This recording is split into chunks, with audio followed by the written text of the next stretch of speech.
అనంతపురం జిల్లాలో ఎడ్ల పందాలు అట్టహాసంగా ప్రారంభంగా పోతున్నాయి. రేపు సాయంత్రం ప్రారంభమయ్యే జాతీయ స్థాయి పోటీల కోసం ఎడ్ల జాతలో తాడిపత్రికి చేరుకున్నాయి.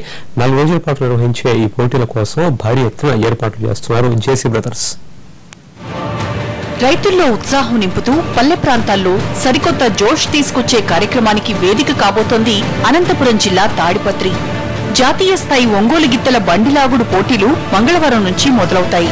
ఇందుకోసం ఏపీతో పాటు తెలంగాణ, కర్ణాటక, తమిళనాడు, మహారాష్ట్ర నుంచి కూడా ఎద్దుల్ని తరలిస్తున్నారు రైతులు. మొదటి బహుమతి ₹1,50,000 నిర్ణయించారు. ఎమ్మెల్యే జేసీ ప్రభాకర్ రెడ్డి దగ్గరుండి ఏర్పాట్లను పర్యవేక్షిస్తున్నారు.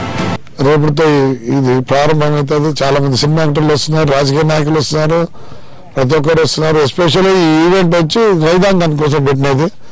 రైతులకైతే ఈ కాలంలో పని ఉండదు, వాళ్ళకు ఏముండదు. కాబట్టి అదేగాక నిరాశగా ఉన్నారు రైతాంగం, వర్షాలు పడక పంటలు లేక.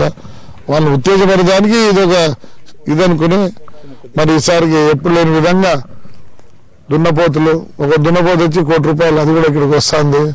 గొర్రెలు వస్తున్నాయి, కోళ్ళు వస్తున్నాయి, ఆవులు వస్తున్నాయి, 30-40 లీటర్లు ఇచ్చే ఆవులు కూడా వస్తున్నాయి. ఇది ఉత్సాహపరిచేదానికి ఈవెంట్ చేస్తున్నాం. పోటీల్లో పాల్గొనే ఎద్దుల విషయంలో ప్రత్యేక జాగ్రత్తలు తీసుకోవాల్సినందున అందుకు తగ్గ ఏర్పాట్లు జరిగాయి. వీటిని చూసేందుకు ప్రతిరోజు రాజకీయ, సినీ ప్రముఖులు హాజరవుతారు. అలాగే ధూమ్ధామ్గా సాంస్కృతిక ప్రదర్శనల్ని నిర్వహించబోతున్నారు. బ్రేక్ తీసుకున్నాం. బ్రేక్ తర్వాత వైఎస్ఆర్సీపీ నేత రోజాతో నా వార్తలు నెక్స్ట్ ప్రసారం అవుతుంది.